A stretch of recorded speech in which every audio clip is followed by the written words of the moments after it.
Hi mga kapatid, kumusta? Ug welcome sa atong pamalandong karon. Adunay istorya sa usa ka bana kauban siyang asawa nga diin seryoso kayo ang ilang topic. Kini maong bana miingon sa iyang asawa, "Love, ato bitong higayon nga natanggal ko sa akong trabaho. Niya ka uban ako. Atong higayon nga ning negosyo ta. Pero na bankrupt ang atong negosyo. Naa ka uban ako. Sa atong panahon nga nasunugan tagbalay, naa ka nag-uban ako. Ug karon nga niya ako sa ospital kay nagsakit, niya ka uban ako.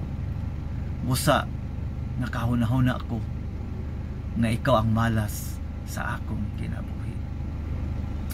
Mga igsoon ko diha ni Kristo, ang ato ang pamalandong karon gikan sa sulat sa John chapter 15 verse 7.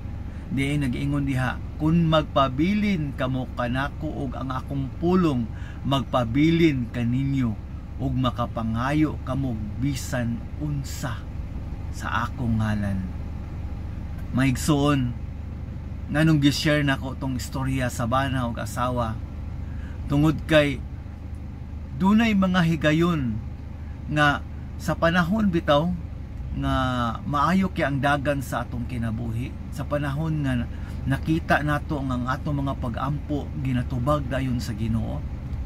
Brothers and sisters in Christ, mao ni mga panahon nga ganahan kayo ta mo serve, aktibo kay ta, no, sa pag-alagad sa Ginoo. Labi na kung ma-feel nato nga ang atong pag-alagad sa Ginoo, ang atong mga kauban okay sab kaayo. Pero sa higayon bitaw mga igsoon, nga moabot ang panahon nga kanang imong giampo, kanang imong pag-ampo, kanang butang nga imong gipangayo, wala gihatag sa imuha. Dili ba ka maluyahan? Dili ba ka maundang? Dili ba ka maingon nga ikaw, pareha sa maong bana nga mingon siyang asawa, "I think ikaw ang malas sa akong kinabuhi." Dili ba ka maingon ka nga, "Ang Ginoo mo'y dahilan nga nung niingon ani ko." My dear brothers and sisters in Christ, karon gipahinumduman kita sa Ginoo nga kung magpabilin ta niya, ang iyang pulong magpabilin nato ug makapangayo kita. Magsoon, I hope and pray nga sa adlaw-adlaw nato, no, sa pagkinabuhi kung bisan unsa mang mahitabo, anaon ta ang kalig-on sa atong pagtuo. Nga bisan unsang mahitabo, magpabilin unta ta sa Ginoo.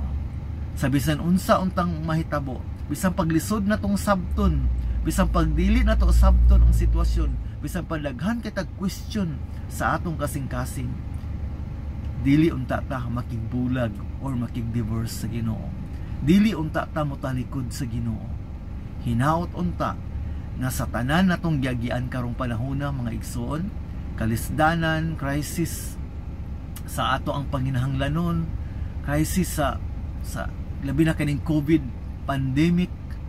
Brothers and sisters in Christ, magpabilin unta ta sa Ginoo, magpabilin unta tang lig-on uban sa iya, magpabilin unta tang magdala sa kahayag sa Ginoo ngadto sa ubang mga tao.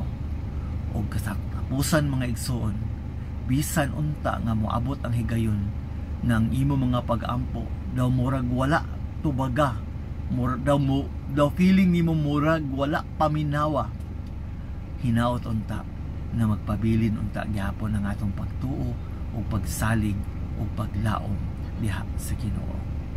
My dear brothers and sisters in Christ, ako nagaampo nung kitang tanan, ikaw ug ako, taliwala sa kalisod sa atong kahimtang, taliwala sa kalibog, taliwala sa kagul-anan, taliwala sa kalisdanan, ato ang hinumduman una nga dili ta mabuhi kung wala ang grasya, ang gugma sa Ginoo.